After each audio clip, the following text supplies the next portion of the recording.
पारस आवाज आ रही क्या?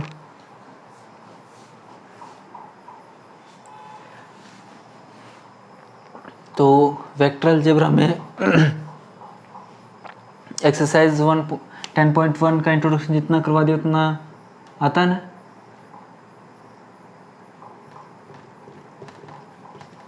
वहाँ तक आता है क्या? ठीक है, तो अब इसमें एक कंसेप्ट है, कंसेप्ट ऑफ फ्री वेक्टर्स। ठीक है, ये एनसीईआरटी में सबसे लास्ट में दे रखा है। ठीक है, तो हम इसको सबसे पहले कर रहे हैं क्योंकि उसका रीज़न है कि इसका यूज़ आगे होने वाला है। ठीक है, तो पहले हमें इसको करना है। तो कंसेप्ट ऑफ फ्री वेक्टर क्या है, इसकी डेफिनेशंस हमें याद नहीं करनी, लिखनी है लेकिन याद नहीं करनी है। हमें समझना क्या है, उनका जो कंसेप्ट है वो समझना हमें। ठीक है, तो इसकी जो डेफिनेशन जो एनसीईआरटी में दे रखी है वो क्या है, parallel displacement, parallel displacement of any vector, without changing its direction and magnitude। ठीक है, अब देखो हम ब्रैकेट लगा के नीचे लिख लेना। अब क्या, इन सिंपल वर्ड्स, इन आसान भाषा में हम क्या बोल सकते हैं, इन सिंपल वर्ड्स। आसान भाषा में हम क्या समझ सकते हैं इसको, वी कैन डिस्प्लेस, ब्रैकेट में लिख लेना इसको, drag, DRAG, we can displace और drag any vector in space without changing its direction and magnitude। ठीक है, हम किसी भी वेक्टर को ड्रैग या डिस्प्लेस कर सकते हैं लेकिन डायरेक्शन और मैग्नीट्यूड क्या होगा, वो सेम रहेगा। फॉर एग्जांपल जैसे अपने पास दो वेक्टर हैं, एक तो ये ए वेक्टर और एक ये है बी वेक्टर। ठीक है, अब देखो जो ए वेक्टर है उसको मैं यहाँ से उठा के यहाँ बना सकता हूँ। अब ये बताओ कि ए वेक्टर की डायरेक्शन और इसका जो मैग्नीट्यूड है वो चेंज हो गया क्या, बताओ? दोनों सेम है कि नहीं, बताओ? अब ये जो बी वेक्टर मैं इसको यहाँ पे लिख सकता हूँ जैसे। ठीक है, अब इसका भी क्या है, डायरेक्शन और मैग्नीट्यूड क्या है, इसका सेम है। अब जैसे बी वेक्टर को मैं यहाँ पे लिख सकता हूँ और ए वेक्टर को मैं यहाँ पे लिख सकता हूँ। ठीक है, बी वेक्टर को मैं यहाँ पे लिख सकता हूँ और ए वेक्टर को मैं यहाँ पे लिख सकता हूँ, यहाँ बना सकता हूँ उसको। ठीक है, अब आप देख रहे हो कि जो ए वेक्टर है उसको हमने उठा के यहाँ बना दिया, उसको उठा के यहाँ बना दिया, उसको उठा के यहाँ बना दिया, लेकिन सभी में डायरेक्शन और मैग्नीट्यूड क्या है, सेम है। और बी वेक्टर में भी क्या है, डायरेक्शन और उसका मैग्नीट्यूड क्या है, सेम है। तो यही कंसेप्ट है किसका, पैरेलल, ये जो फ्री वेक्टर है उसका। तो बताओ फ्री वेक्टर का कंसेप्ट आपको समझ में आएगा?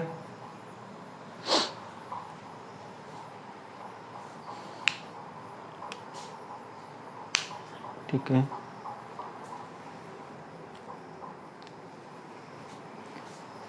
अब पहले देखो जीरो वेक्टर है, a vector whose initial and terminal point are same is called zero vector.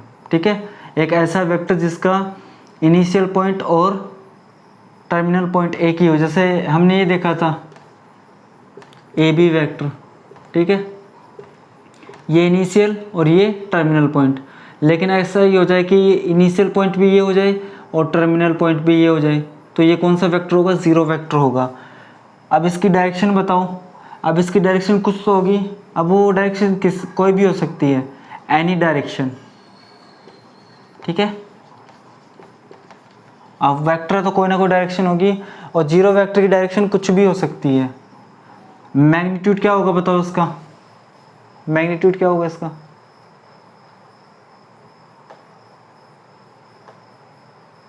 Zero.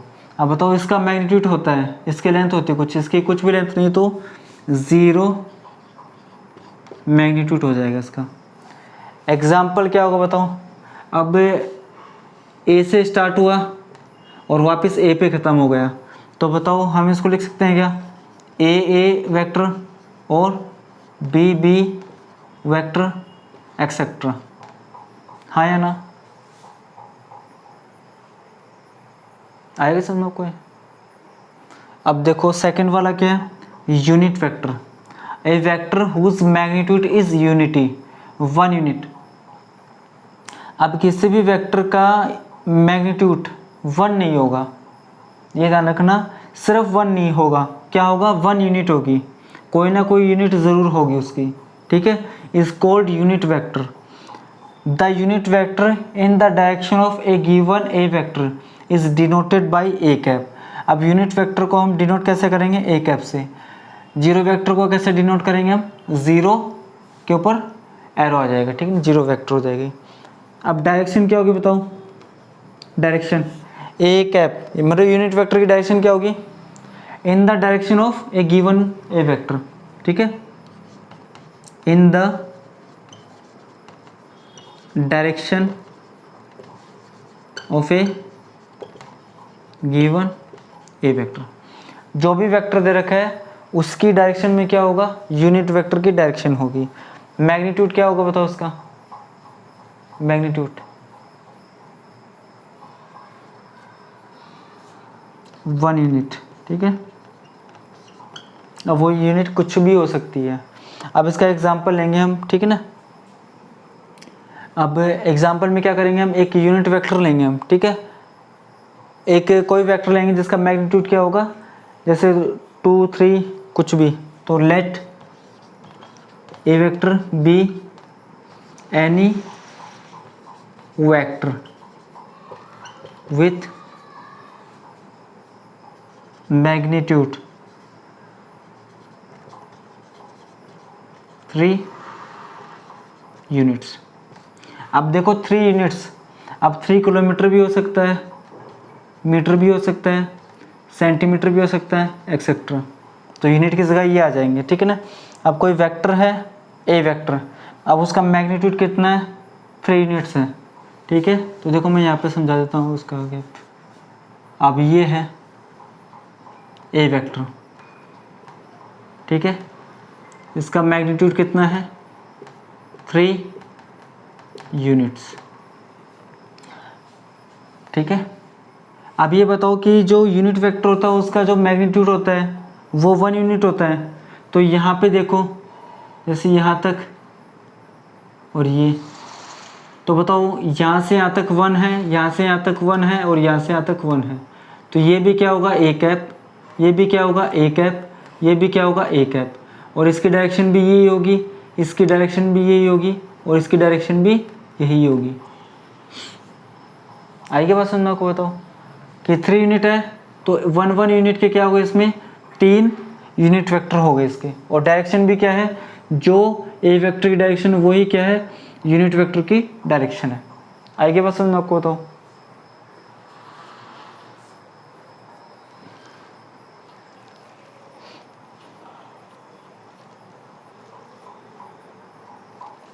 तो यहाँ पे जो ए कैप है इस unit vector in the direction of a vector with magnitude 1 unit. ठीक है, ए कैप क्या है यहाँ पे, unit vector in the direction of A vector with magnitude 1 unit. तो इतनी बात समझ में आई क्या, बताओ आपको।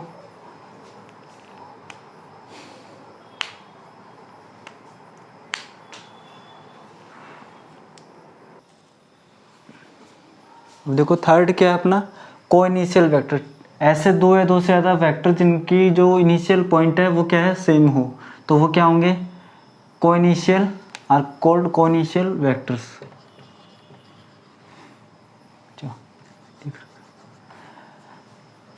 अब यहाँ पे देखो जो CO, को का मतलब है ना वो क्या है, सेम।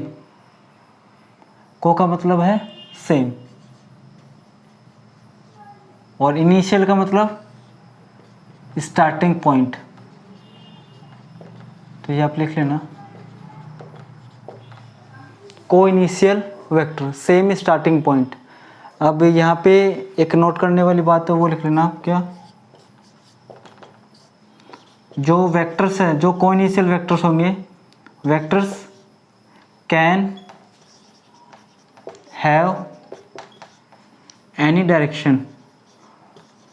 अब वो किसी भी डायरेक्शन में हो सकते हैं, and can have any magnitude, और उनका मैग्नीट्यूड भी क्या है, कुछ भी हो सकता है, बस स्टार्टिंग पॉइंट से मतलब हमें वो क्या होना चाहिए, सेम होना चाहिए। तो आपको थर्ड वाला समझ में आया क्या, को इनिशियल वेक्टर।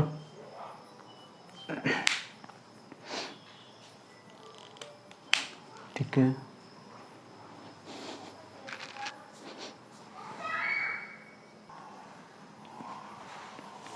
अब एक बार लिखना बंद कर दो आप, एक बार 2 मिनट बस, पहले समझ लो उसको आप। ठीक है, अब देखो अपना फोर्थ जो टाइप है, टाइप्स ऑफ वेक्टर में, वो है कोलिनियर वेक्टर। अब कोलिनियर मतलब हमने पढ़ रखा है छोटी क्लासों में क्या, कि अगर 3 पॉइंट A B C एक ही लाइन में है तो वो क्या होंगे, तीनों कोलिनियर होंगे। ठीक है, अब इसमें क्या देखो, 2 और more vectors are said to be collinear, they are parallel to same line. In simple words क्या है, 2 वेक्टर है वो अगर पैरेलल हैं तो उनको हम क्या बोल सकते हैं, collinear, by using the concept of free vector. कैसे, देखो फॉर एग्जांपल देखो आप, ये लाइन है, जैसे एक ये लाइन है, अब देखो एक ये ए वेक्टर है, एक ये बी वेक्टर है, और एक ये सी वेक्टर है। ठीक है, अब इनको आपको कोलिनियर करना है। अब कैसे करेंगे, देखो फ्री वेक्टर का कंसेप्ट क्या बोलता था, कि इसको उठा के स्पेस में हम कहीं पे भी रख सकते हैं, बस इसकी डायरेक्शन और इसका मैग्नीट्यूड चेंज नहीं होना चाहिए। तो मैंने इसको उठा के यहाँ पे रख दिया ए वेक्टर, इसको उठा के यहाँ पे रख दिया बी वेक्टर, इसको उठा के यहाँ पे रख दिया सी वेक्टर। तो ऐसा कर सकता हूँ क्या मैं, ऐसा फ्री वेक्टर के कंसेप्ट से। तो अब ये बताओ, ये जो ए बी सी है वो तीनों एक ही लाइन में दिख रहे, नहीं दिख रहे, बताओ आपको, एक ही लाइन में। तो बताओ ये ए बी सी तीनों वेक्टर कोलिनियर वेक्टर्स है कि नहीं, बताओ। तो बस एक एग्जांपल के तौर पे आप ये लिख सकते हो, लेकिन एक चीज़ का ध्यान रखना आप, ये जो मैंने 3 एग्जांपल लिखे हैं, फर्स्ट सेकंड थर्ड, ठीक है ना, इसके नीचे आपको 7-8 लाइन छोड़नी है। ठीक है, इसके बारे में हम बाद में आएंगे, पहले इसको समझने से पहले हमें जो 2 बचे हुए वेक्टर्स हैं उनको सीखना पड़ेगा। ठीक है, तो ये जो आपने एग्जाम्पल लिखे 3, इसके नीचे आपको 7-8 लाइन छोड़नी है। ठीक है ना, और आप ये लिख सकते हो समझने के लिए सिर्फ। इस नीचे वाले को रफ कर दूंगा मैं, इस वाले को,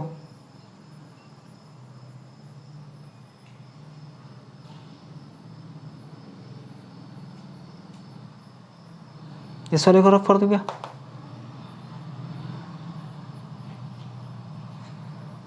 ठीक है, अब देखो हमने कोलिनियर वेक्टर्स के ये 3 एग्जांपल लिखे हैं कि इसमें सेम मैग्नीट्यूड है, सेम डायरेक्शन है। इसमें सेम मैग्नीट्यूड है लेकिन डायरेक्शन क्या ऑपोजिट है। इसमें मैग्नीट्यूड, इसमें डायरेक्शन सेम है लेकिन मैग्नीट्यूड क्या है, इसमें डबल है। ठीक है, अब इसके नीचे आपको 7-8 लाइन छोड़नी है। इस पे हम दोबारा आएंगे इसको अच्छे से समझने के लिए, ठीक है। 7-8 लाइन छोड़ दी क्या आपने इसके नीचे?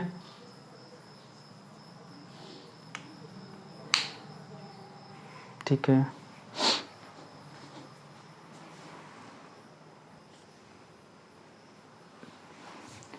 अब ये देखो अपना जो पांचवा वेक्टर है वो क्या इक्वल वेक्टर्स है, ठीक है। अब दो वेक्टर है ए और बी, उनको हम बोलेंगे क्या, इक्वल वेक्टर्स, अगर उनका जो मैग्नीट्यूड और जो डायरेक्शन है वो क्या है, सेम है, ठीक है। अब ये देखो यहाँ पे क्या बोल रखा है कि रिगार्डलेस, आप इसको अंडरलाइन कर लेना, the position of their initial points, ठीक है, regardless the position of their initial points and written as a vector is equal to b vector। अब देखो यहाँ पे मैंने 4 एग्जाम्पल लिखे हैं। अब चारों एग्जाम्पल में आपको बताना है कि दोनों वेक्टर इक्वल है कि नॉट इक्वल है, ठीक है।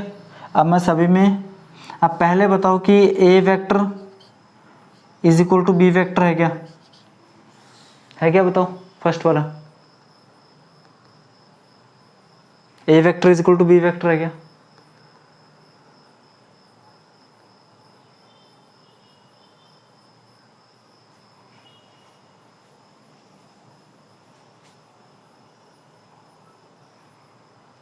अच्छा, ये दोनों इक्वल वेक्टर्स है क्या, A vector B vector first वाले में?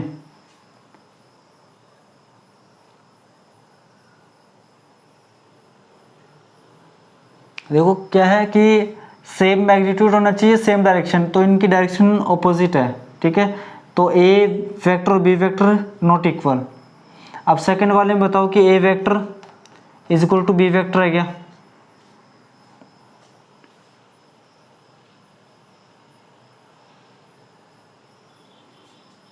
ये भी नॉट इक्वल, क्योंकि इसमें जो मैग्नीट्यूड है वो क्या है, अलग अलग है। अब थर्ड वाला बताओ कि A vector is equal to B vector है क्या?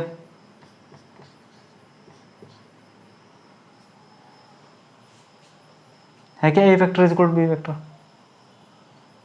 तो ए वेक्टर और बी वेक्टर इसमें इक्वल है। अब फोर्थ वाला बताओ, A vector is equal to B vector है क्या? हाँ या ना?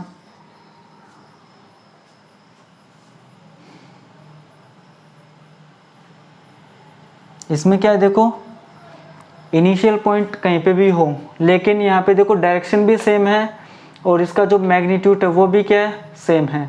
अब ये बताओ कि इस वेक्टर को मैं उठा के इसके जस्ट नीचे ला सकता हूँ ना, हाँ है ना? तो इसमें जो थर्ड और फोर्थ एग्जाम्पल है वो क्या है, इक्वल वेक्टर्स के एग्जाम्पल है। तो बताओ आपको इक्वल वेक्टर्स का कंसेप्ट समझ में आया क्या?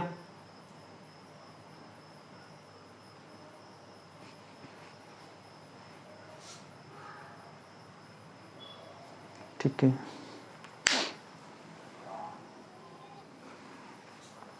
अब देखो अपना इसमें लास्ट टाइप्स ऑफ वेक्टर में वेक्टर है negative of A vector, a vector whose magnitude is same as that of a given vector but direction is opposite of that is called negative of A vector written as a b vector is equal to minus में b a vector, ठीक है। तो जैसे ये ए b vector है, ये given vector है में, ठीक है, ए बी वेक्टर। अब एक और वेक्टर है, ठीक है, वो भी क्या है, ये बी ए वेक्टर है, ठीक है। तो बताओ a b vector is equal to minus का बी ए वेक्टर होगा नहीं होगा, बताओ? क्योंकि मैग्नीट्यूड तो क्या है, सेम है, लेकिन डायरेक्शन क्या ऑपोजिट है, हाँ या ना? तो यहाँ पे इसके जस्ट नीचे आप क्या लिख लोगे, आप same magnitude but opposite direction, ठीक है। अब ये जो इसका इंट्रोडक्शन है वो ख़त्म हो गया है, ठीक है। एक जो बचा हुआ है, जो हमने कोइनिशियल वेक्टर में छोड़े 3 एग्जांपल, उसको हम वापस से देख रहे हैं, ठीक है।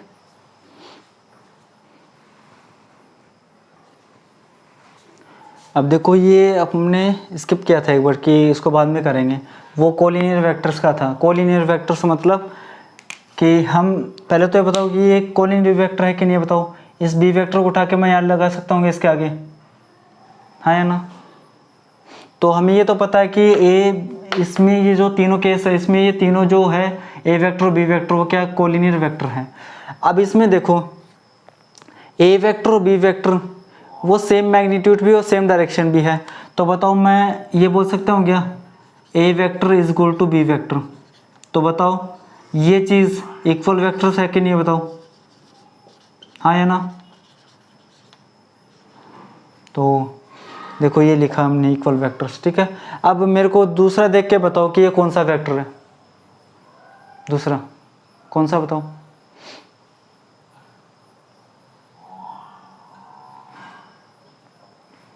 मैग्नीट्यूड सेम है इसमें और डायरेक्शन क्या है, ऑपोजिट है। कौन सा बताओ ये,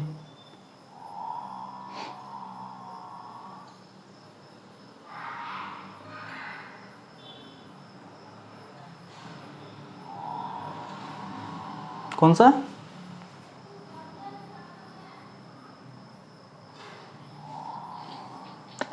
ये ऐसे नहीं है क्या, ए वेक्टर, हाँ नेगेटिव ए वेक्टर माइनस में बी वेक्टर है कि नहीं बताओ। A vector is equal to minus B vector, negative of A vector, ठीक है ना, नेगेटिव ऑफ ए वेक्टर। अब देखो थर्ड वाले के लिए है, तो थर्ड वाले के लिए हम ये लिख सकते हैं क्या, बताओ। थर्ड वाले के लिए a vector is equal to ये जो b vector is equal to twice of A vector, हाँ या ना।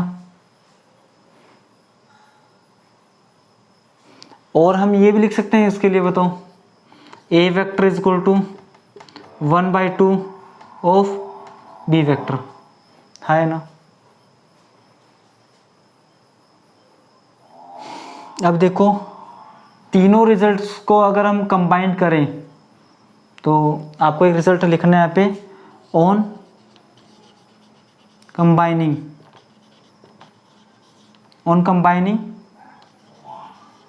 all the results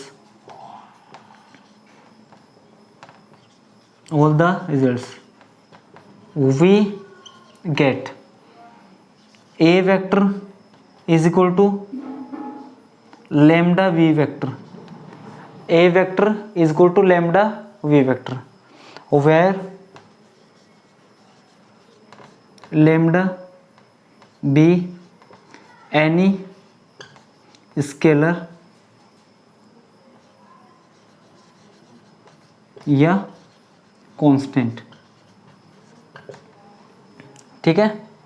अब ये देखो A vector is equal to lambda B vector. अब बताओ इस ये जो रिजल्ट आया अपने पास, ये जो रिलेशन अपने पास, इससे ये तीनों रिजल्ट आ सकते हैं क्या, बताओ आ सकते हैं क्या, आ सकते हैं क्या। ये जो A vector is equal to lambda B vector आया है इन तीनों को कंबाइन करने पे, तो बताओ इस रिलेशन से ये तीनों रिजल्ट आ सकते हैं क्या। लेमडा जहाँ पे क्या है, एक एनी स्केलर, कोई भी स्केलर है। अब देखो कैसे आ सकते हैं, अगर मैं लेमडा की वैल्यू 1 कर दूंगा तो A vector is equal to B vector होगा नहीं होगा, बताओ होगा नहीं होगा। अगर मैं लेमडा की वैल्यू -1 कर दूंगा तो A vector is equal to क्या हो जाएगा, माइनस का बी वेक्टर हो जाएगा। अगर मैं लेमडा की वैल्यू 1/2 कर दूंगा तो A vector is equal to क्या हो गया, 1/2 बी वेक्टर हो गया। आया समझ आपको।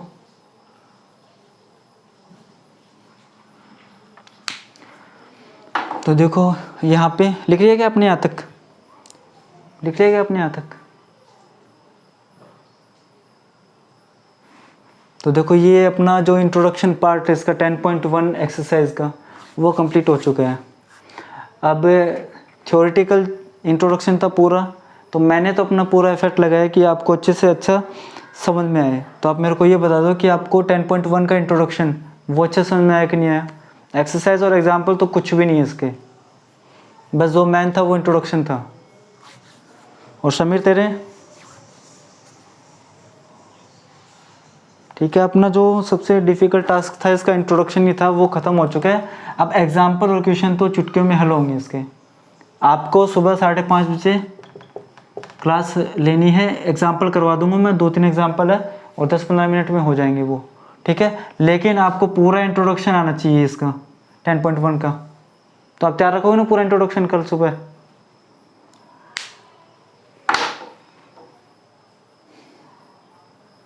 ठीक है, और समीर तो भी ना, ठीक।